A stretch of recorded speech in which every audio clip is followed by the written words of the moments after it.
Okay. All right. Well, I will officially call this meeting to order.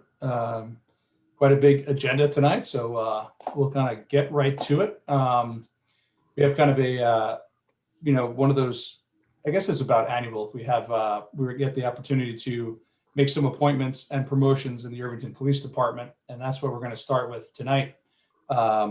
We have 2 promotions and hiring of a new officer, which is, always an exciting time when you only have a total, allotment of 23 officers. When you hire one additional one, you're making a big change to the department. And I know this is a candidate that we've all been excited to have join us. I think we all enjoyed the interviews, and we're happy that Ryan is going to be able to join us as an officer here in Irvington. So we see the Frank Pignatelli, our new chief. I guess, I don't know how long we can say new chief. I guess maybe the first couple months, Frank, or until you get 10 years in. I don't know how long we say that for, but good to have the chief here tonight. And I guess, Larry, we typically read the resolutions and then.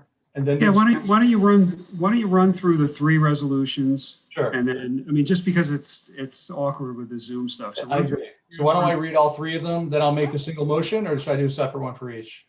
No, you can do it all at once. Okay. So I'm going to go ahead and read these. Resolve to appoint Ryan Burnett, the position of police officer grade 2, an annual salary of $79,522, effective April 6th, 2021, subject to completion of a probationary period of not less than 12 weeks and not more than 52 weeks. Further resolve to appoint Jean-Marc Grillier, the position of police sergeant on a contingent permanent basis at an annual salary of $138,177, effective April 6th, 2021, subject to completion of a probationary period of not less than 12 weeks and not more than 52 weeks. And further resolve to appoint Kevin Johnson to the position of police lieutenant on a contingent permanent basis at an annual salary of $149,864, effective April 6, 2021, subject to completion of a probationary period of not less than 12 weeks and not more than 52 weeks. I will make the motion. If I can have a second. All in favor? Aye. Excellent. So, what I was going to do is bring, promote each person individually, separately. You can do your oath of office, say a few of those, and we'll go one by one. Sounds good. So I figure we can start with Ryan, and then do Jean-Marc, and then Kevin. Okay. All right. Hold on one second.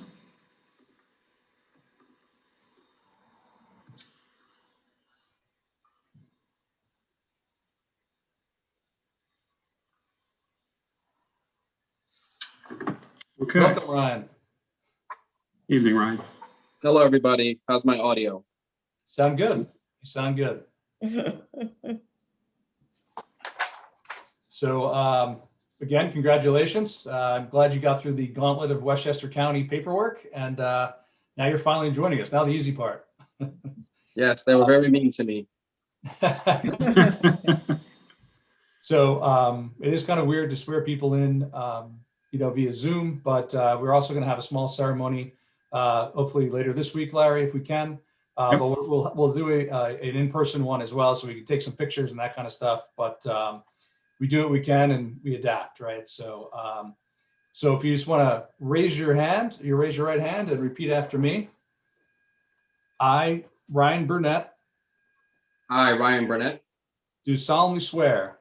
Do solemnly swear. That I will support the Constitution of the United States. That I will support the Constitution of the United States. And the Constitution of the State of New York. And the Constitution of the State of New York. And that I will faithfully discharge. And that I will faithfully discharge. The duties of the office of police officer. The duties of the office of police officer. According to the best of my ability. According to the best of my ability. Congratulations, Ryan. I hope you have a long, safe time here in Irvington. Thank you, Mary Smith and Board of Trustees. Thank you, everyone. Congratulations. Congratulations. Welcome. Congratulations, Ryan. Thank you. All right. So we're going to move on. Have a good evening. Yeah, have a good one. Thanks for joining. All right. Hold on one second here. Okay. And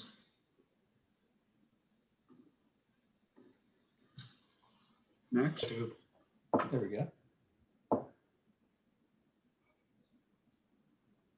It's always odd when we have to use his real name.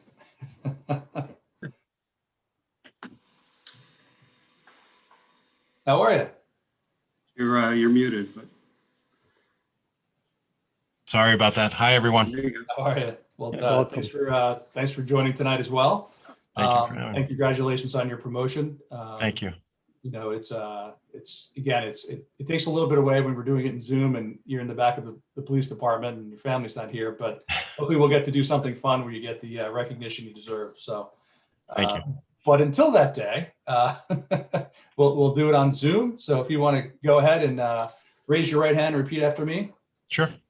I, Jean-Marc Roulier, I, Jean-Marc Rollier, do solemnly swear do solemnly swear that I will support the Constitution of the United States that I will support the Constitution of the United States and the Constitution of the State of New York, and the Constitution of the State of New York, and that I will faithfully discharge and that I will faithfully discharge the duties of the office of Police Sergeant the duties of the office of Police Sergeant according to the best of my ability. according to the best of my ability. Congratulations. And Thank you. Thank you, everyone. you Appreciate also it. have a quiet time Congratulations. now on, Thank you. Congratulations. Very well earned. But Good luck. congratulations. We'll see you soon in person. Look forward to it. All right. All right. Hold on one second.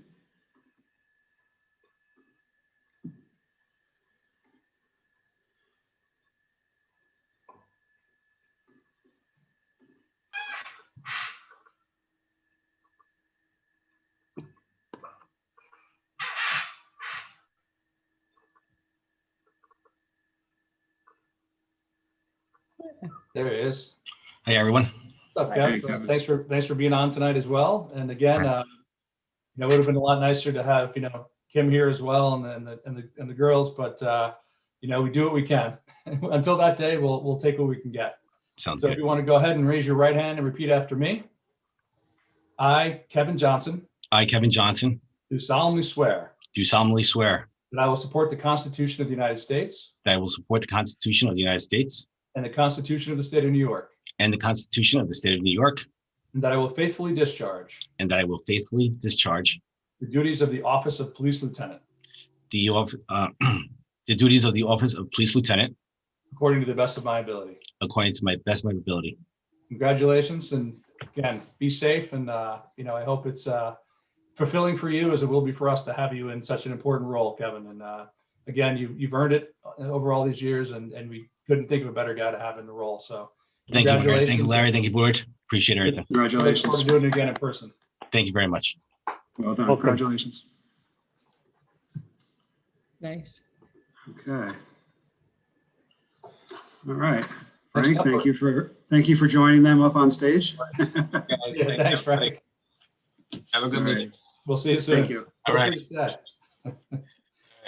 First announcements we have, I have a check over $25,000, which was for GFIA Corp., part of the Main Street and Station Road pedestrian project from the capital fund and a grant for the amount of $43,719.25. Is that the last one of those, Larry? No, it's not the last one. There's some additional work that needs to be done in the coming weeks, as a matter of fact. Okay. But that's actually good. That one dates back to September, actually. Okay. Go back and forth on that one. Next up, we have the proclamation for Arbor Day 2021. We will have a tree planting in the village as we usually do to mark Arbor Day, but there won't be an official ceremony. I think just the DPW will planting some trees, or maybe so. I believe so, yeah. But maybe I'll just read the now therefore part of it, which is now therefore I, Brian C. Smith, Mayor of the Village of Irvington, do proclaim April 30th, 2021 as Arbor Day in the Village of Irvington, and I urge all citizens to support efforts to care for our trees and woodlands and to support our community forestry program. And further, I urge all citizens to plant trees to gladden the hearts and promote the well-being of present and future generations. So that is we obviously love our trees in Irvington and take them very seriously. And it's unfortunate, again, we can't have a fun ceremony where we, plant some saplings, but And I don't want to steal any of Larry Lonke's thunder, but I know that the rec department's also planted a lot of trees up by the nature center. So a little preview of later, maybe. Next, I would like to schedule a public hearing to consider a local law amending Chapter 55 of the Village Code, which is personnel, with respect to residency requirements for certain officers for Monday, April 19th, 2021 at 7 p.m. I don't know if Larry, you want to explain some of that, what that law is? It's pretty straightforward. Sure, just a brief explanation, but it really is an administrative type law that's being required. It comes from a rule that Westchester County is now enforcing a little more closely, and it has to do with residency for certain public offices. And, we certainly know that there are public offices like the ones you hold, or clerk and treasurer and some other offices, but we were actually largely unaware that the offices of the positions of building inspector and assistant building inspector are also considered offices, which therefore carry residency requirements with them. So Residency in Irvington. Irvington resident requirement, right? And that's of course impractical to think that we'd be pulling from a pool of people that only consists of Irvington for those positions. So we're suggesting to expand that to the countywide residency. And the reason those particular positions are requiring of residency and are considered public offices, the county tells us it's because they enforce the state building code, state law. They enforce state law directly. So the state requires them to be, or considers them to be, public offices. So it's a little quirk in the law and pretty administrative, to be honest with you. And the law also covers it for the clerk treasurer. Right, which we had never put in. We hadn't put in, just when Larry sent me the law, I realized that should be in there too. So it's just to clean it up. Yep. And the state village law allows you to, the board of trustees to permit residency in the county. So we had a motion, unless there's any other questions. We had a I'll motion. officially make a motion if I can have a second. Second. All in favor? Aye. All right. So the public hearing set. The only last announcement I have is actually very timely. I just literally came from another Zoom call where I was joined by the mayors of Dobbs Ferry, Hastings, and Ardsley, where we announced the Grid Rewards Challenge, which basically is a way for the village to get some money from, I guess, Con Ed and Sustainable Westchester, as well as any resident who signs up. If you save electricity during certain times of the year, and it's typically about 5 times over the summer when there's peak demand. If you turn your thermostat up so you use a little less air conditioning and don't run your dishwasher or your washing machine at that time, you can get back up to $200 as well. The only thing you have to do is you need a login to your Con Edison account, and you have to sign up for Grid Rewards, which is basically an app on your phone, either iPhone or Android, and they'll actually send you push notifications when we're at peak demand. So then you take action, and if you take the actions, you can save, as I say, on average about $200. So it's no cost to the village, and no cost to the individual other than having to take actions 4 or 5 times in the summer. So it seems like a no-brainer to me. I actually signed up.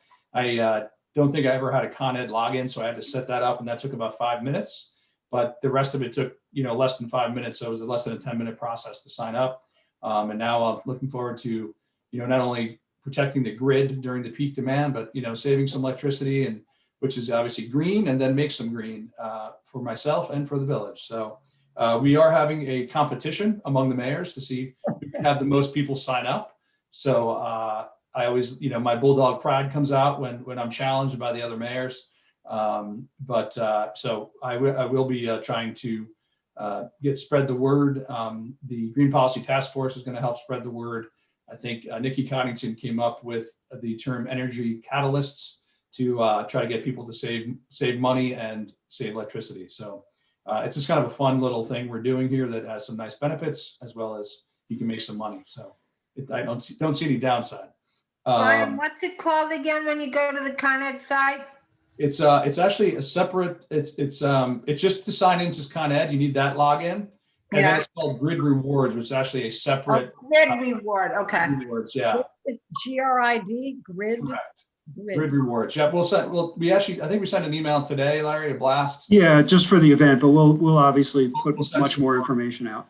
I think if we get 10 people to sign up, I know the village gets money then, which doesn't really seem like that big a bar, considering that we have 5 people on our board and we all get one other person to sign up. But between ourselves and the Green Policy Task Force, we did it. But yeah, I think if you only get 10 people to sign up, I think you're going to be wearing a hat from the Village of Ardsley. I think so too, and buying dinner for the mayors. But Exactly. so we'll have to do better than that. But it's again, we'll make sure we get that publicized.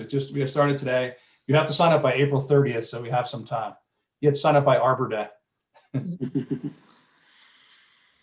But that's all I had. I don't know if anyone else had any other announcements.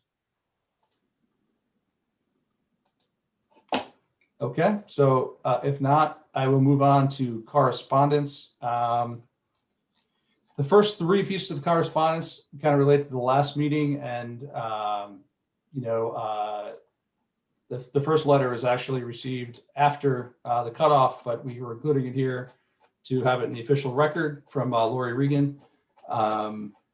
We've already discussed that one. The next letter is Lisa responding to Lori's letter, and then we had Lori responding again. So I saw Lori is on, and I'm guessing she's going to want to speak anyway. So I'm not going to go ahead and read any of those first 3 letters. So I'll just skip ahead to Kurt Lang's letter to save time, since we have a pretty full agenda. And the letters are obviously there if anybody wants to read them. So I have to flip to them here because I don't print everything out anymore.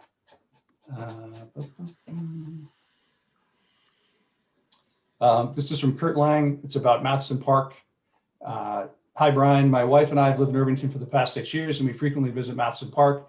I know the park has been closed for renovations and understand the park will reopen sometime before we get into the full swing of 2021 summer. I also understand there's consideration being given to opening the park to the public, and I wanted to share my thoughts on that particular aspect of the park's opening. I don't think opening Matheson Park to the public would be a wise decision, and I understand the competing arguments on both sides of the debate, but at its core, attracting more non-resident visitors to the park will absolutely come with costs, both monetary and not, costs borne by village residents. With the new curbing on Main Street, the village has lost parking capacity and is already congested village. We need fewer cars, not more. Non-resident visitors to the park will overwhelmingly import food and beverage from home, but discard the waste in the park. Some maintenance expenses will go up. Wear and tear in the park facilities goes up, but you will not see any offsetting increase in revenues. I could go on, but we are aware of the argumentation on both sides. It is an indisputable fact that opening the park to non-residents will come with the cost of village residents, and there isn't one countervailing benefit that will accrue to village residents by opening the park to non-residents. Thank you for your consideration, Kirk Lang. The next one is from Ben Gold, and it's about anti-Semitism proposal. Dear Mayor Smith, the Village Board of Trustees, I've been following Lori Regan's request that Irvington adopt the International Holocaust Remembrance Alliance's definition of anti-Semitism. We must officially inform to weigh in whether a particular definition of that being proposed by Ms. Regan is best for Irvington. Appreciate her raising the issue of anti-Semitism. I've begun to try to educate myself. And then he actually gave us 3 different links to why the definition is important. Again, I do not yet feel sufficiently informed to make a position on definition, but since that proposal is in front of the board, then it might be helpful to share these articles. Thank you for your service to the community. Next up is from Arlene. Dear Mayor Smith and Board of Trustees, I'm writing in support of the village's adopting a resolution against all forms of hate. I appreciate the board has signaled that it's working on its own statement. I believe that the statement can and should be specific about the different forms of hate and have been showing up in our communities: anti-Black, anti-Asian, anti-Semitism, anti-Brown, anti-LGBTQAI+, anti-Muslim, anti-immigrant, and any other ugly form of hate. A strong statement against all the forms of hate would speak both to uniquely painful histories of discrimination against these different groups and to what the varied forms of discrimination have in common: the vilification and dehumanization of people perceived as other. As a resident of Irvington, I was very supportive of the Welcoming Communities Resolution. I believe it set the tone for Irvington that is and will be continue to be welcoming to all families, not just a selected few. In light of the events of the last year, it's been humbling to see so many other of our neighbors take to the streets against anti-Black violence. I know that on Saturday, when the Ardsley Asian Student Union hold this rally to highlight and speak out against anti-Asian violence, that myself and many of my neighbors will be there showing support and standing in solidarity with the students of the Asian community. No form of hate should be acceptable. We've also witnessed in Westchester an increase in anti-Semitism, anti-immigrant violence, violence against the LGBTQAI plus community, and the anti-Muslim violence. Mimi Roca, our new DA, has made it a priority to address hate crimes and incidents. We're in a moment where communities all over Westchester and in the county are standing united to reaffirm our community humanity. Heartens me the small community in the Hudson is being proactive and working and adopting a statement against all forms of hate. Thank you for showing continuing courage, Arlene Bourbeau, 286 Riverview Road. Thank you, Arlene.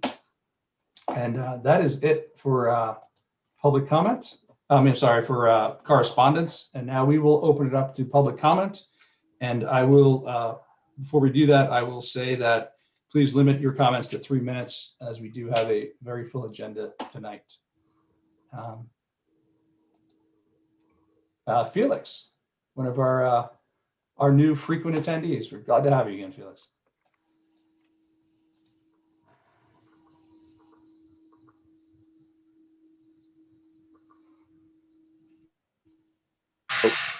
Can you guys hear me? I can, Felix. How are you? Oh, hey, how are you? Sorry about that. I couldn't get myself off mute. Good to see everyone. Thanks for humoring me again. No, the no worries. 4th meeting in a row, I think. I'm getting to enjoy these. Are fun. I wanted to ask about the letter regarding the park. This is another one of those things I'm coming very late to the game on. Lots of back and forth, which I tried to read.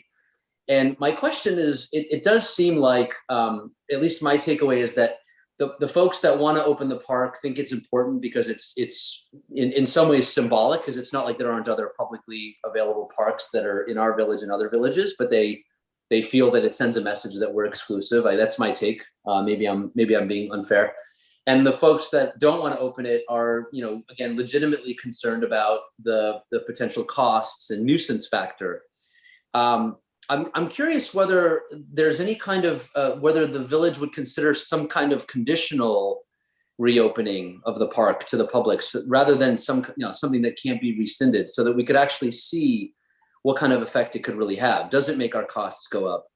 What kind of nuisance does it create? Are people coming, from other places and leaving trash and not caring because they live far away and don't care? All those things I think they're valid points. So is there some middle ground there that we could consider where people don't feel like we're locked into something that we can't get out of? Because I do, we obviously are going to talk about the budget. Costs are going up. I think everyone realizes that, there is a risk that costs go up, maybe materially, and we just don't want to sign up for, an open-ended commitment. So I guess I'll stop there. I don't know if that's even a possibility, or whether the board has already considered and rejected that as a possibility. Well, I mean, we definitely have talked about it, and we've talked about different ways of controlling it and things like that. I think until we take, public money for the parks, state grants, federal grants, I don't believe we're locked in. That will be when we've kind of crossed that threshold and we can't go back, in my opinion. Although, to me, I think it would be, pretty bad from a PR perspective to, close the park because of cost. I mean, except if something really extreme happened. But, to me, there is a bit of Pandora's box, if not legally, then, I think reputation wise, like if we said, again, I think you'd have to come up with, scenarios. If it was an extra $1 million a year, I don't think anyone would question us, but, an extra $10,000 or $15,000 a year, is that, material enough to say, we should keep our park, residents only, which is obviously a rarity for parks. There's not too many parks in the world that are private or are residents only. So I think that it's an interesting kind of ethical debate, as well as obviously a economic debate as well. So, it's something we've definitely discussed. I don't think we've necessarily made a decision either way on that. Yes. That's helpful. And I do think, to your point, I agree with you. I think that's why I'm wondering if we can set concrete thresholds and be open about that. What, like to your point, but maybe if it's 10,000, it's okay. Maybe the threshold is, and I don't know where you set it, 100,000, 200,000, where does it start to be significant? And try to live with that. I hear you too. It's a valid point about the PR, but I think, to me, I think it's also fair to say, look, we gave it a try. We don't have the resources to, police it 24/7. We don't have the resources to, it's not Central Park in New York City. And we tried to, to open it to people, and people abused it, so we have to close it back up. Again, I haven't lived here long enough to know how much of this is practical versus theoretical. If we open it, are we all of a sudden actually going to get a flood of people, or is it really the symbolic act of opening it? I don't know. And I don't want to pretend to have an opinion on that without having any history here. Yep, and I don't think anyone really knows that answer to 100% surety as certainty. I will also say that there's only been someone at the gate for weekends, Fridays maybe, but Saturday and Sunday from Memorial Day to Labor Day. So for the rest of the year, it has been open. Quote, it hasn't been recently because it's being renovated, but before that, there wasn't like there was it was closed all the time anyway. But I think we're going to be. I think, Larry, is it the next meeting we're going to be talking about the park most likely with our pack? Yes, at the work session, there'll be a discussion on April 14th. Yep. So that we'll be talking about it some more, Felix, in the next coming weeks as well. Got it. Thank you. I had another question, but I think my time's up. I'll ask it when we're talking about the budget. Perfect. Thank you. Sure. Karen.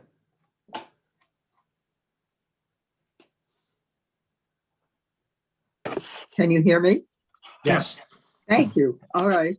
I will only be a minute, but since you're going to be talking about the budget tonight, I just thought you might be interested in this item that I found from 1967. It was published by the League of Women Voters of Irvington at that time, and some of you might recognize the name Mary Morissette, who was very active in the community years ago. But in any case, she was a chairperson, and the Irvington budget for the entire village in 1967, are you ready? $649,166. That was the total budget, $649,166. The biggest item was public safety, and that was $180,535. So I thought Chief Pignatelli might be interested in that also. So in any case, this little booklet, as I said, was published in 1967, and tomorrow I'm going to check in with the Historical Society and see if they have one of these in their files. But in any case, I hope you're successful with your negotiation, etc. tonight. Thanks. Thanks, Karen. Thank you, Karen. Anybody else for this portion of the public comments? There will be another one at the end, and there's obviously 2 public hearings tonight. Okay, so I will move on to the consent agenda. There was actually one other piece of correspondence from North Broadway residents that I was just carrying over to the public comment on the local law amending the zoning code. So, but otherwise, I will make a motion to approve the consent agenda. If I can get a second. Second. All in favor? Oh, hang on. Lori Regan wanted to say something, but the hand raising wasn't working. Okay.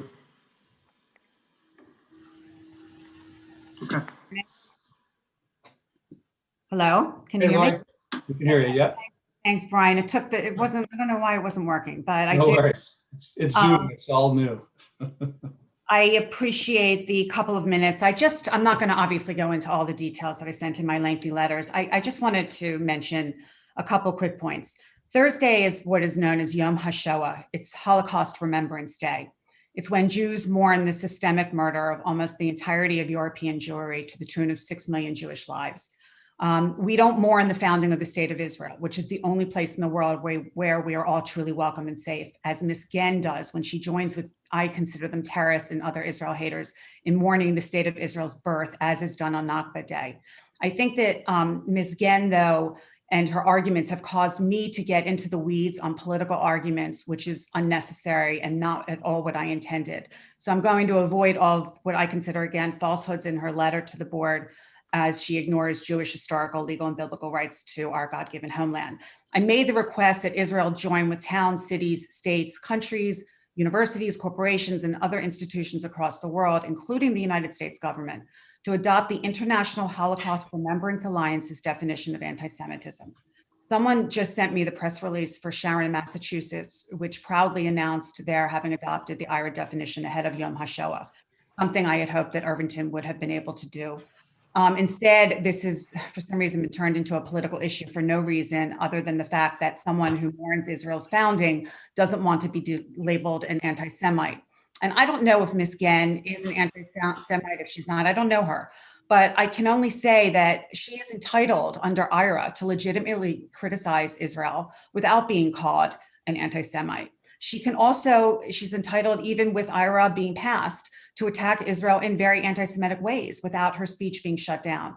So as I've shared, the IRA definition is intended, as an educational tool. It's the most important tool that the Jewish people currently have to fight anti-Semitism, since it cannot be fought without first defining it. It can be used in law enforcement, daily governance, education, and other aspects in Irvington, throughout Irvington, in understanding what anti-Semitism is, and curtailing free speech rights is not part of that. We have an internationally accepted definition of anti-Semitism broadly adopted within and without of Jewish, Christian, and Muslim communities and countries. And yet Irvington, for a bizarre reason, seems to be hesitating on doing so. And maybe I'm misinterpreting this process. It, to me, takes a tremendous amount of hubris to think that the board's ideas of what constitutes anti-Semitism should govern over everyone else in the world. And I simply find that astounding. And while I have not gotten any feedback from the board, despite my several requests for updates on the process and understanding this process, I'd really like to understand any hesitation. It can't be just based on one individual's request. And I really want to understand how this is moving forward, because the purpose of this was designed to protect Jewish people. My final point is that, as I mentioned, there is a difference between adopting a generic resolution condemning all forms of hate and adopting a definition of anti-Semitism used the world over to help protect Jewish people from this millennia-old hatred that we continue to face in both violent and nonviolent confrontations. The two, an anti-hate resolution and adopting IRA, are not mutually exclusive and should not be viewed as such. To me, this is a moral decision, and I hope the town makes the right one in joining the international and national communities who recognize anti-Semitism as a unique and dangerous form of hate that requires all moral people the world over to participate in ending it. Again, at some point, I really would like to try to understand what the process is going forward. I've offered to bring in actual experts if that would help, because this is something that I know is, seems complicated if you're not living it the way many Jewish people are. So that offer stands, and anything I can do to help move this forward with the board, I would be glad to do, and I appreciate you considering it. Thank you.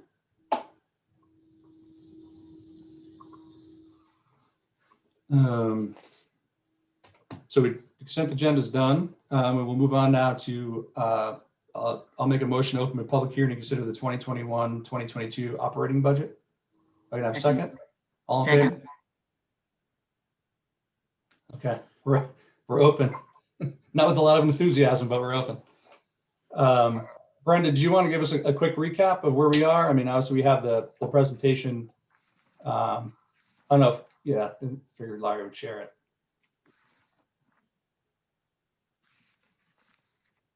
You're on mute, Brenda.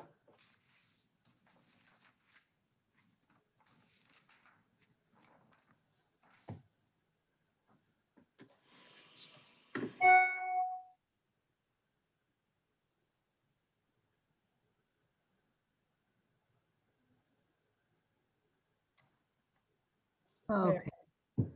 I think that's better now. Let me see if I can get this better.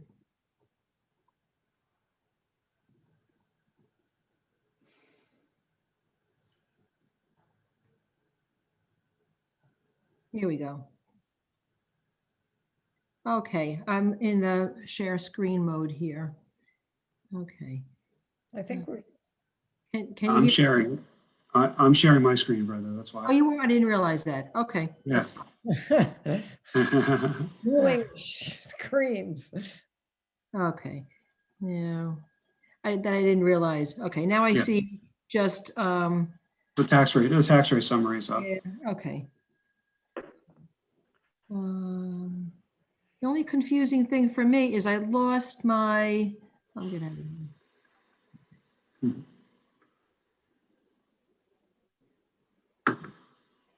All right, the camera's on, but I can't see anybody. That's okay.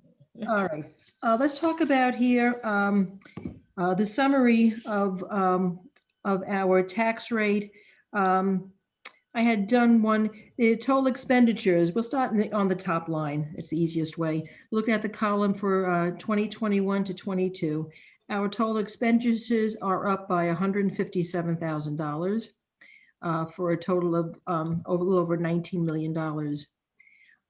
In general, our revenues are projected to decrease by $50,000, and we're appropriating additional surplus to next year's budget in the amount of $48,000. 428. 428. An additional 48, right? Yeah, exactly. I'm sorry. Yeah, an additional amount of 48. Our tax levy in the general fund is about $295,000. It's up from last year. We can go to a detail of that when Exactly. you're ready. I just wanted to start with the summary. With a summary here. So what we're having ultimately is a 2% increase, and it's the first increase we've had since the reassessment 4 years ago. In those past 4 years, we've had a level tax rate. Individuals may have experienced increases of taxes because of their assessment changes, but the tax rate itself has been level since the reassessment 4 years ago. So unfortunately, we're with all the changes going on, our budget, I think though the budget has a lot of increases, which are additions to the services we're currently offering. So it's not entirely due to cost increases. We can go over that in more detail. What did you want to pull up next? Oh, that's the budget. That's a very good. Yeah, we can go back to the recap that you have. I mean, not just to hit on some major items or if there's any questions. Certainly. So what we've done here is we've done a listing of the increases, the items in the budget that are increases to the tax levy versus things that affect the budget as a decrease. So the first one, so the entire increase in tax levy is $155,000. The total increases to the levy are over $700,000, but our decreases are in excess of $500,000. So they net out to an increase of tax levy of $155,000. The first item to start off the budget process is we had a decrease in the assessment roll, and that equals to $136,000 of tax levy. We have also an increase, well, the appropriate fund balance that was to offset it. All right. A decrease in anticipated interest and earnings, and also an increase in mortgage tax. So those are the revenue components that affect the budget. The items that affect the budget in the components would be really the revenue, expenditures, and then the assessed values. So assessed values are down, revenues are somewhat down, and the balance is really between the expenditures, some increases and decreases. So on the decreases to our expenses, what's enabled us to add services and keep a relatively low tax rate is really the decrease in our medical insurance. We had minimal increases the past 2 years. So it's the cumulative effect of those decreases, which have yielded a decrease in next year's retirement. And then also our debt service, we paid off a major bond issue last year. And then our current funding method is through a level payment. So that also decreased our expenses by over $200,000. So those two items alone it's over 400,000 of that $500,000 decrease in expenditures. On the expense side, we've had some increases that are just statutory. They're due to contractual obligations or for contracts that are in negotiations. And then we have added to the budget, maybe you want to touch upon this in more detail, but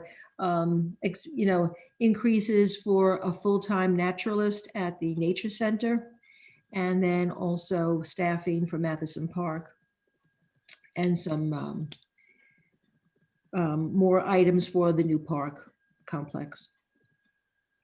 Also, our retirement system, we had touched upon that's done on a evaluation of the returns of the retirement system. And the close of the retirement system year is March 31st. And if you recall, a year ago, the market was very low. So those negative returns were factored into the retirement rate that we're currently using or will be using in the next budgetary year. So as a result of that, the retirement system has increased the contribution rates of the village. That alone is over $200,000 there. So that's by far the biggest single increase in the entire budget. I don't know if anyone else would like to highlight any other items in the budget.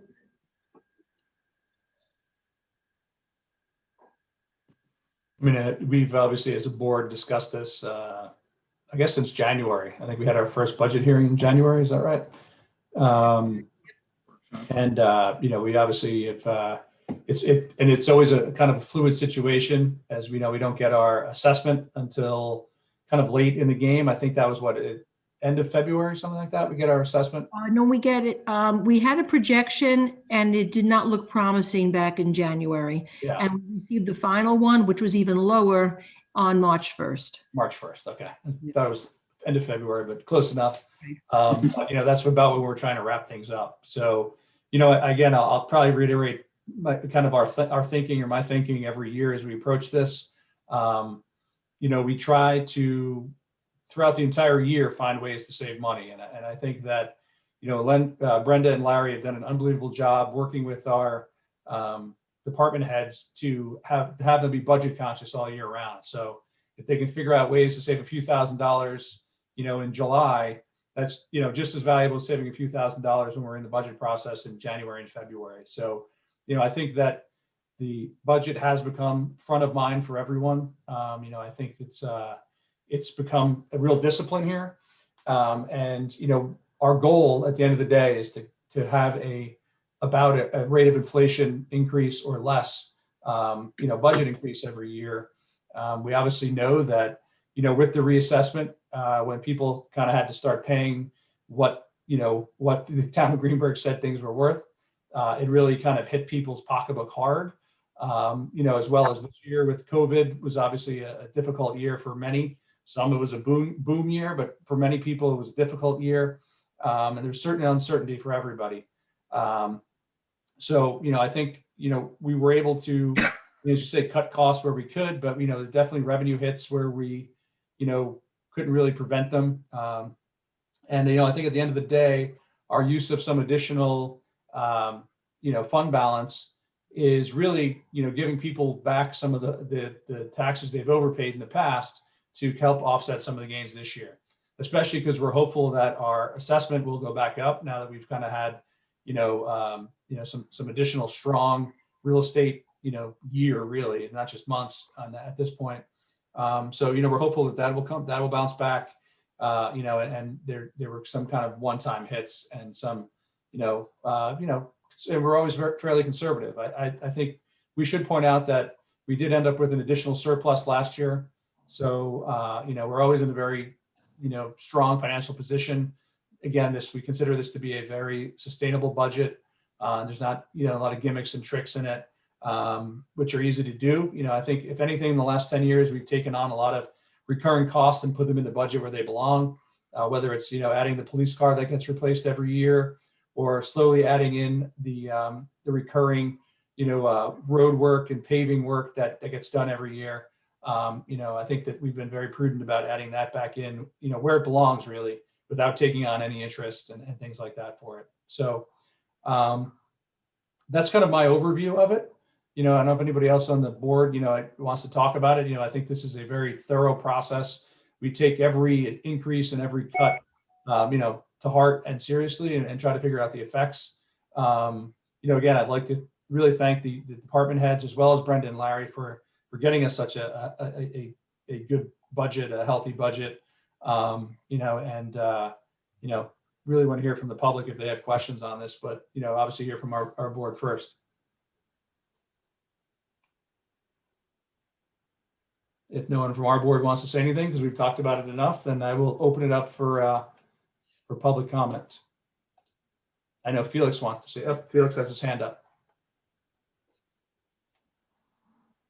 Thanks, Brian. Just a very quick question. I'm just wondering whether the latest COVID relief package, which did have money for state and local governments, do we get any of that either directly or indirectly? Does it offset any cost, or do we get any direct grant from the state, or how does that affect us, if at all? I don't know if you want to handle it, Larry, or it comes Sure, to yeah. town. Yeah, so we do expect to receive some portion of the money. The amount hasn't been shared with us on the village level. For whatever reason, the federal government has only broken it down to the town level. I don't think they can deal with villages, particularly in our structure here in New York State. So we don't yet know. We could do some extrapolation of the numbers we think there might be, and it could be upwards of $600,000 over 2 years. So we're waiting, but we're waiting on all the details of that. We also have to confirm that where the money can be used and how it gets used. So little details that we've heard about from our elected officials in Washington directly, but some of the details are still yet to be set. Thank you. I mean, but that's helpful. But 600,000 is, that's more than 3% of our annual operating expenditure. It's a non-insignificant amount potentially. No, 100% correct. Absolutely. I think that as far as for the budgeting process, though, it's a non-recurring, Understood. Revenue source. So, I think what we'll probably do is have some work sessions where we think about, when we get a better estimate of what the number is. Somewhere probably $500,000 though is my, kind of conservative guess on what it'll be. What can we, I'd like to use it for things that can help offset costs down the road. So, so it will, we typically, when we've kind of had these windfalls in the past, this will be the largest though I can remember, Larry. To try to have it be some kind of recurring, savings of some sort, whether it's something we can avoid, paying interest on or whatever it is. Like we'll work through that when we get some hard numbers. I'm always nervous when Greenberg's involved that somehow we'll not get our share, but we're going to be all over it. Got it. Thanks a lot. Thanks, Felix. We appreciate you again. You attending meetings. You got to keep the streak going like DiMaggio.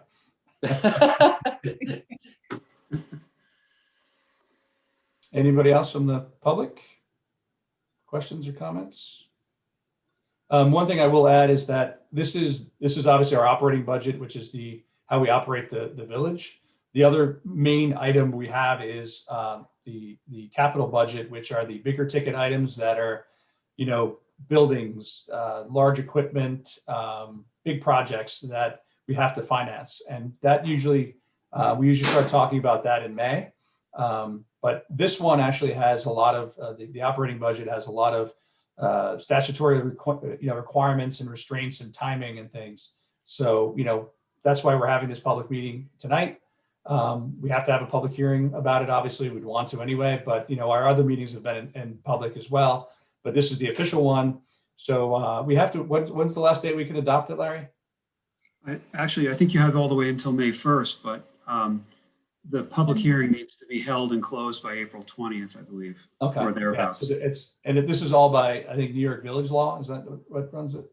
I think village law covers it, yep. Yeah. So it's, this is, the part where our hands are tied, where the capital budget, we can kind of, change it or, anytime we want, really. We've kind of come into a discipline of doing it kind of after this budget when things are still fresh in our minds. And so we can plan for the year.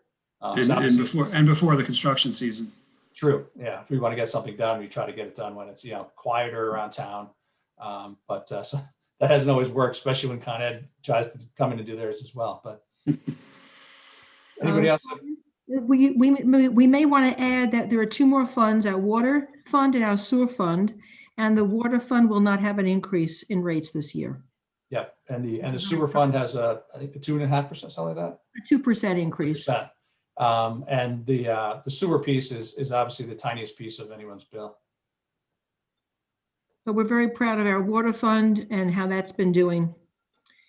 And we felt that the rates were in the right place at this time with projected increases from the New York City Water Board we were able to keep them flat this year. Yeah. Although they seem to always have increases of 5 or 7%. It's kind of like healthcare. I'm not sure how their water costs go up so much, but it's good water though. Brian, can I just ask, I don't think we mentioned it out loud, but I think it's in your summary at the beginning, an estimate of what the average homeowner's actual increase in taxes are with this 2% increase. That's a good point. We said that, yeah, Greenberg gave us a figure of the average assessed value of $1,020,000. And with a 2% increase, it would be an approximate $160 increase for a home. The average assessed home. Yeah, for a home costing $1 million. And the one last number I'll throw out is our budget is typically 20% to 25% of the total tax bill that a resident receives. The vast majority being the school district is probably 65% or so, and the rest being the town and the county.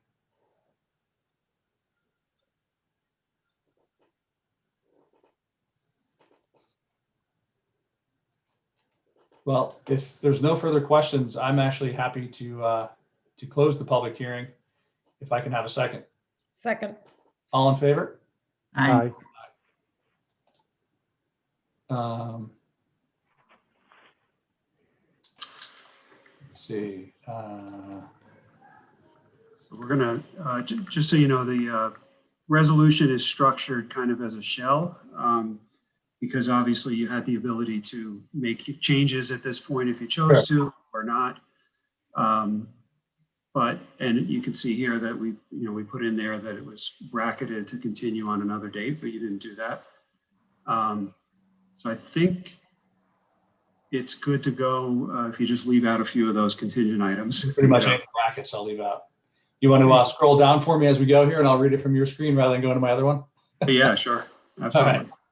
Whereas a public hearing was duly advertised, opened on April 5th, 2021, and closed.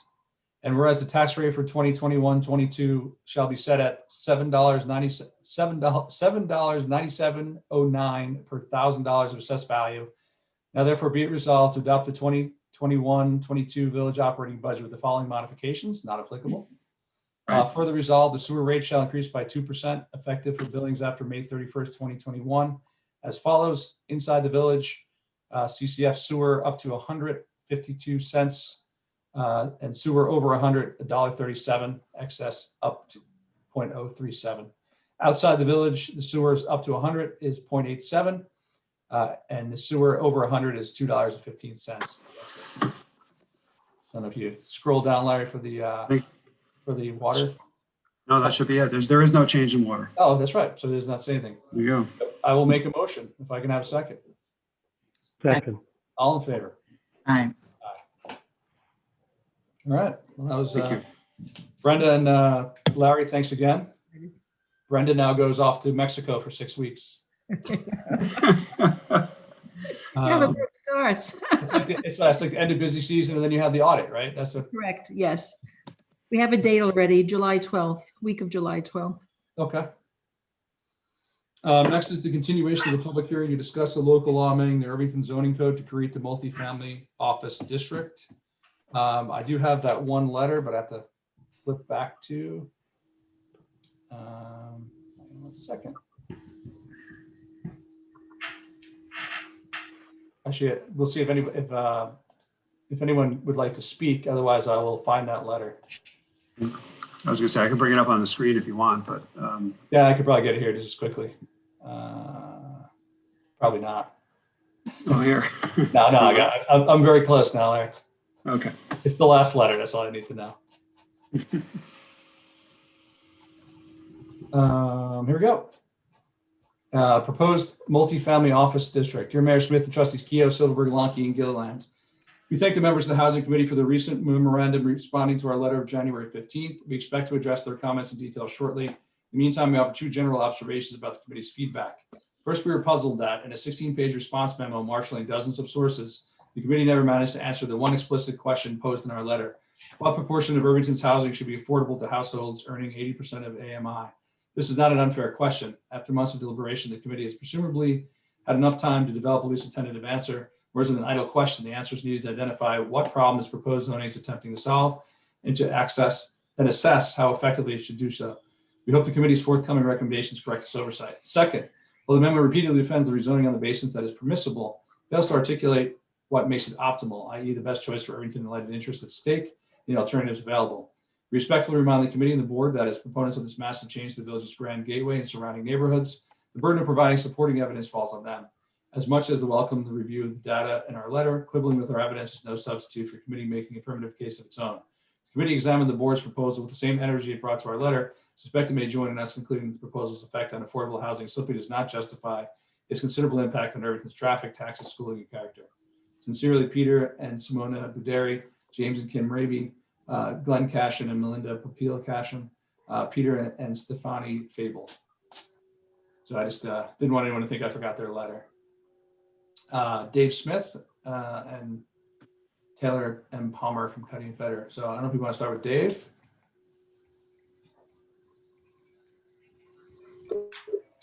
Good evening. Can you hear me? We can, Dave. How are you? Awesome. I'm doing well, thanks. How are you? Great, thank you. Good. I know that we had received or looked at the Irvington Housing Committee's recent recommendations. I think they're dated March 6th. And we had put together some correspondence and submitted it on Friday. And I don't know if Village Hall was open because of the holiday or not. But we just wanted to make you aware that we, on behalf of the estate of Stanley Rubenzahl, that we had submitted some correspondence with respect to additional comments that came in from the house, kind of responding to some of those comments. So I don't necessarily want to go through the contents of the letter, but we do have some concerns with respect to timing and how these new recommendations may be folded into the work that you're already doing. And I think there was a cover letter submitted by Rebecca Valk that had requested an opportunity to speak with your board at an upcoming workshop. I think it may be April 14th. Yep, that's the next work session. So I mean, at your discretion is how you'd like me to proceed, but I think that's kind of where we were headed with the submission of the correspondence. Sure. Yeah, we definitely received the letters. Okay. You know, they just didn't make it in time to make the agenda, but they will be published at the next meeting. But you know, what is does the board want to hear from them at the next work session?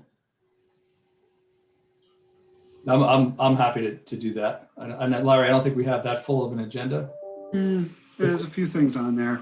We have some discussions about Matheson Park, and you know, there's a few things. But that was the only thing I think. Yeah, I we think need to get on. Yeah, you need to spend some time on North Road. So I think Dave, if it works for your client and you, we'd be happy to have that discussion next Wednesday. That would be great. Thank you. No, we appreciate you guys working with us on this. So. Next up, Taylor Palmer.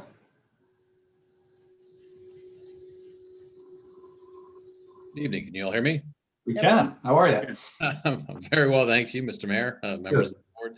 It's not an opportunity I get to speak second in our presentation, so I appreciate Dave Smith jumping in there. I just did want to touch base, and I do apologize that my lawyer cat filter isn't working this evening, so I can't mask that I'm not Rebecca Falk, who did indeed submit our letter to the board last week on April 2nd.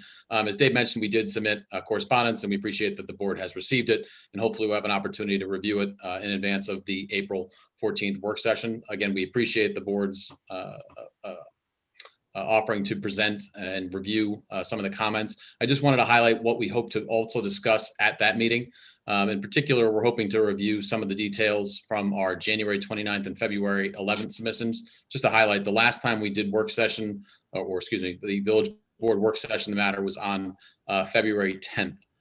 So that was the last time we had a chance to work session some of these details. So we look forward to having that further discussion, and Dave kind of hit on the key points here. So he took away some of my fun talking points, such as my son's 13th birthday is 13-month birthday is today, and he's been around for the second year life of this evolving North Broadway district that's now known as the MOD.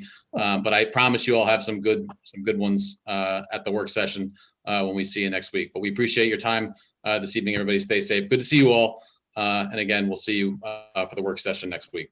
Hopefully your son isn't around, hopefully we're not doing this long enough he can vote us out of office. So that's exactly. I don't know if he's saying MOD or dad, and assuming it's MOD, I guess he's a future land use lawyer in the making. So perfect.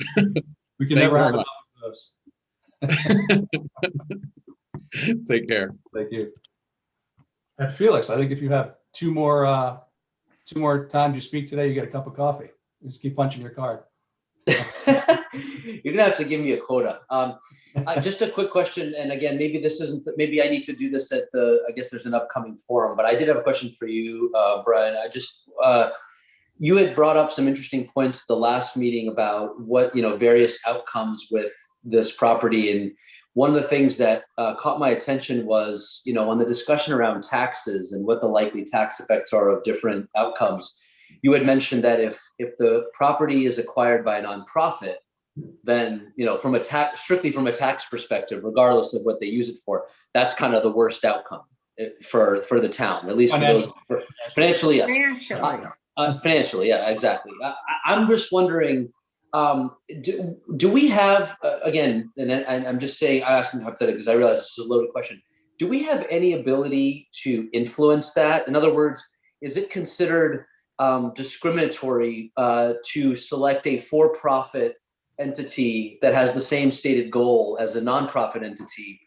Once we decide what the property should be used for. So if we decide it's for affordable housing and there's two competing bids and one's a for-profit and one's a not-for-profit, are we allowed to pick the for-profit? We don't own the property, so we can zone it for uses, but we can't determine who the property owners will be or who the current property owners will sell it to. So sorry, I'm sorry. Let me rephrase my question a little bit. Can we, through the zoning, influence how that outcome, or is it once it's zoned, it doesn't? There's no way for us to. There was no real way for the village to exert any direct control over that. That's correct. Okay.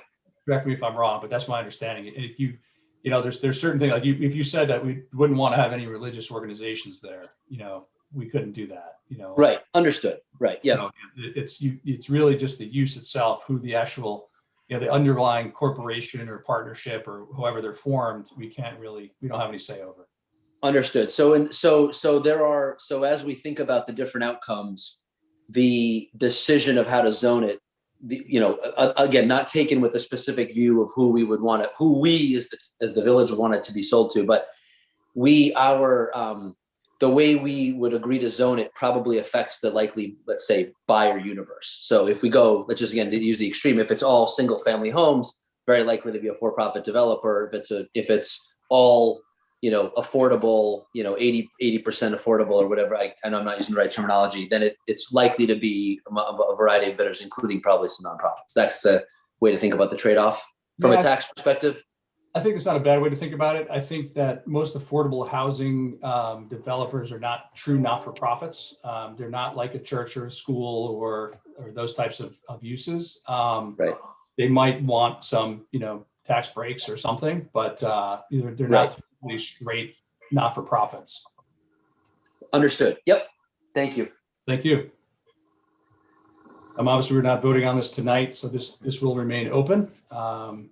So feel free to raise your hand now, but you will have another chance, at least one. All right, so it looks like we can just carry that over for now. And move on to the more mundane of appointing a volunteer firefighter. Brian, could I Oh, say sure. something before we move on? Absolutely, of course. Just some of my research related to the properties that, in terms of historic significance, just a few quick thoughts about that. I've been doing a little research and also getting some information from others, and I can share this with the board and with the public. But I think everyone knows, when we've talked about the Maxon property particularly, that there is a structure there. We've kind of called it the Maxon Mansion or whatever we've called it, but it's actually Woodcliff Manor Mansion. And it is, if we want to start looking at the list of significant historic properties, it's certainly now, in terms of the Historical Society, it's not part of the law, but that's a significant property that's there. And in researching this, and if others do this, it's easy enough to get confused because there are actually 3 properties in that neighborhood. Now, Brian, you live there, so you probably don't get confused, but there's the Carriage House, which is not part of our rezoning. It's the Morgan, it's often called the Morgan or the Woodcliff Carriage House, that the Rabies property. And then there's another very significant property up there called Strawberry Hill. That's on the other side of Strawberry Lane. So in terms of that area, it's not like people who drive on Broadway realize that there are 3 what I would call significantly important historic properties up there. And again, this doesn't affect, we have a part of our law right now in its draft that gives credit for historically significant properties. Obviously, they have to be in the zone to be affected by that. But the other piece of this equation, which I think people will find interesting, is that just introduced April 1st in Congress is a change, if it passes and gets sponsors. This is something I can forward it, others can see it. It's the Historic Tax Credit Growth and Opportunity Act.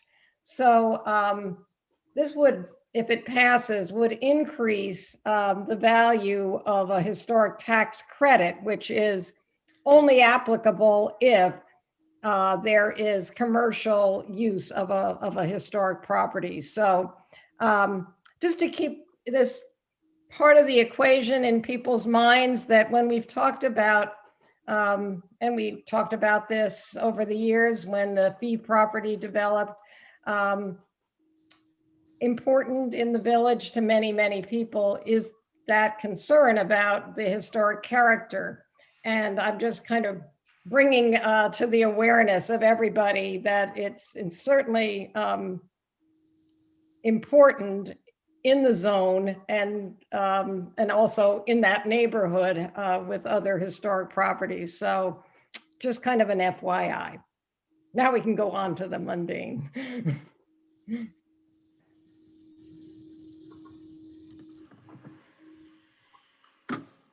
Yep, I muted myself, but thanks, Connie. Back to the mundane now. So we will go to appointment of a volunteer firefighter. Resolved to approve the following new probationary member of the Irvington Fire Company, Michael Fegan. I'll make the motion if I can have a second. Second. All in favor? Aye. Aye. Next is the approval of the 2020 Village of Irvington Volunteer Ambulance Corps Service Award listing. I don't know if anybody has any questions on either of the next two items. No. Okay. Resolved to approve the 2020 service listing for volunteers of the Irvington Volunteer Ambulance Corps to be used for the length of service award plan. I'll make a motion if I can have a second. Second. All in favor? Aye. Aye.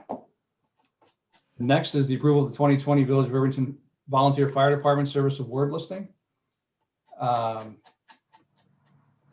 Any questions here? Otherwise, I will again read it. Since I'm not not eligible, I don't think I have to recuse myself on this. Resolved to approve the 2020 service listing for volunteers of the Village of Irvington Fire Department to be used in the length of service award plan. I'll make the motion if I can have a second. Second. All in favor? Aye. Aye. Larry, did you want to talk about the approval of a consultant agreement for the tree inventory and tree management plan services? Although it seems fairly straightforward. Sure. So the village received a grant in the amount of a little over $21,000. And the grant is to do a tree inventory of the Irvington woods and come up with a tree management plan. Now, of course, that doesn't involve counting and categorizing every single tree in the woods. They're, of course, doing a representative sample in certain areas and, also trying to identify hazardous ones if there are any. So this consulting agreement is I believe, the same consultant that was used in the Village of Hastings for a similar project. And not that New York State DEC recommends people, but they're not upset that we're using someone who's experienced in this area, has done this type of project before.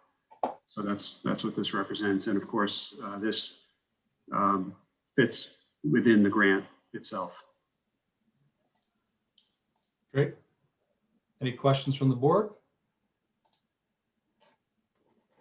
Otherwise, resolved to approve the consultant agreement with LBS Ecological for consulting services relative to the tree inventory and tree management plan services project and authorize the village administrator to execute said agreement. I'll make the motion if I can have a second.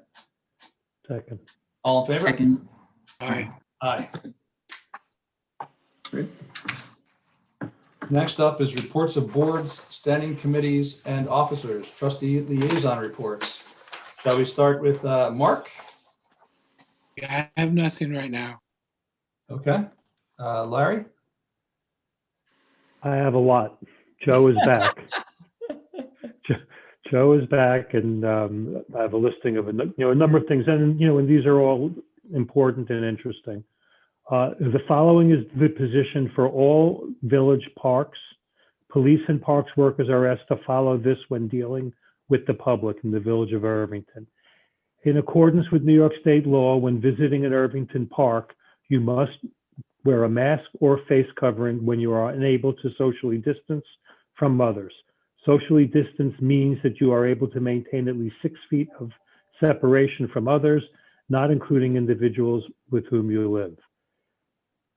There'll be additional signage to continuing to be added in hope of providing the safest possible environment for park visitors. These signs will include face covering is required, social distancing is required. There'll be arrows which show the direction to walk in, no climbing on backstops, stay off fields when closed due to weather or maintenance, and no dogs in scenic cuts in our memorial parks. Work continues in Matheson Park, and we ask everyone to please stay away from the park until we've completed the work. We have added an additional time slot to play on the tennis courts. Residents can make reservations online. Please note that the school district athletic teams will be using tennis courts, the memorial ball fields, and scenic Hudson ball fields starting on April 19th. Check with the rec for updates. The Irvington School District will be using scenic Hudson Park for administering COVID-19 surveillance testing to 5% of students and staff every 2 weeks starting Monday, April 12th. The testing will be held from 7 to 9. School personnel will monitor the traffic. Only the senior center parking lot will be available for park users until the testing is completed. Those being tested will always remain in their vehicles. On Saturday, March 27th, over 75 volunteers worked with the Irvington Woods Committee and the park staff to continue the work of cutting invasive vines and removing barberry bushes. In addition, another group cleaned the trails. This event was co-sponsored by Rec and Parks Department and the Green Policy Task Force. We are working with the Irvington Town Hall Theater to use the outdoor classroom at the O'Hara Nature Center for weekend performances of Shakespeare in the Park. The productions will be held in August. Much more information to follow on this exciting event. We've made it official that they'll be offering summer day camp in 2021. Camp will start on July 12th. More details to follow. Over 1,000 trees and shrubs are scheduled to be planted in the Irvington Woods Park this spring by C.J. Riley and Peter Strom. There are several programs being offered and many coming up. Please check them out. Youth baseball, ballet, cooking classes, tennis lessons, arts, and much more. The adult softball leagues are scheduled to start later this month. And finally, C.J. Riley is offering an apple grafting class on Saturday, April 17th and April 24th. The classes will be held at the O'Hara Nature Center. Thank you. Great. Next, we can go with Connie. Yes, but Larry Lonke took part of my report, the Shakespeare up at the Nature Center. Greg Allen is from the theater is very excited about this. Yes, it's 12th Night is the Shakespeare play, and those of you who know it will see how it fits well into a natural setting like that. But in great contrast is another outdoor activity that the theater has planned, which is called The Parking Lot. And The Parking Lot is a play which will be held in a parking lot. That is probably the Main Street School parking lot. And the third outdoor plan for the theater is that they would be having a film series shown behind Main Street School on that green lawn. I think they can have 50, maybe 100 people in that outdoor setting. So those are three outdoor experiences. One, of course, with the rec department. So I understand why Larry also told you that. And that's my report for tonight. Great. Janice? School budget has been presented, and information about the details on the vote and candidate election will take place on 5/18. 2 seats up for election this year, and you can access all of that report on IUFSD budget information 2021-22. And there's significant progress up by the fields as the work on phase 1 of the capital project moves along. Wednesday, 4/7 marks a full return to the Main Street School for grades 4 and 5. Dow's Lane opened 100% on 3/22. Middle school and high school open for full-time attendance on Monday, 4/12. And as my liaison commented, yay. For the fire department, probably the most significant is that this is the end of Chief Dowd's term. And as of probably the meeting on later in this month, Chief Billings will be taking over as fire chief. And so thank you, Chief Dowd, and welcome, Chief Billings. Okay, that's it. Yep, their annual meeting is actually tomorrow night. So I hope to attend that. And then we're going to be doing the swearing in of them at the next regular meeting. So the informal, formal swearing in. Great. So that's it for trustee liaison reports. Village administrators report. We've perfected these online swearing in ceremonies, so why not bring it on? A note on the school budget: tentatively, the superintendent will be making an appearance the first meeting in May. I think it's May 3rd, to give you an overview of the budget like he does every year. So Look forward to that. Just a quick show and tell, since you moved along at a pretty good pace tonight. I just wanted to, let me share this screen here. I wanted to report that we are moving along in our quest to increase our qualification as a clean energy community. So we are already a designated clean energy community. This is not related to the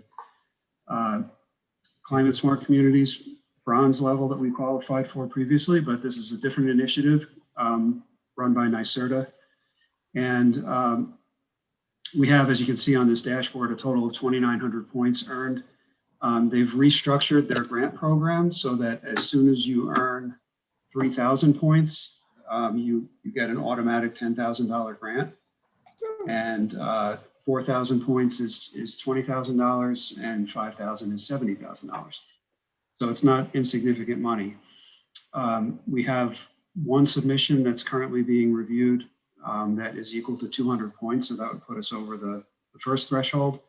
And I think if we can make some headway on the New York Stretch Energy Code, which I know you had a presentation about back in January, that would push us up over the 4,000 point mark. 5,000 is a little more difficult, and we'll keep working on things, but that's what's ahead. Just wanted to give you a quick update on that. And this is a dash. Does the tree survey in the woods and the tree planting in the woods, does that give us any points? No, I don't think so. Oh. I'll double check the category, but I don't think it does. Okay. So anyway, that's this is all online, of course. This is pulled up right from the NYSERDA website. So you're welcome to search it yourself and check out some of the other communities. Our neighbor to the south, Hastings-on-Hudson, is the leader in our area here and probably around the state, actually. So we're going to be working on, here's the leaderboard in case you're wondering. Well, we'll be on there at some point soon, but just wanted to bring you up to date on that. Oh, interesting. The regional leaders and statewide leaders are the same. I know everyone's doing the work here in the Mid-Hudson region, apparently. Great. That's it. Village clerk treasurer? Nothing to say. The budget's done. Village attorney's report. I don't have one. Very good. Public comment? Otherwise, review of action items. I didn't have anything. Otherwise, I will make a motion to adjourn. If I can have a second. Second. All in favor?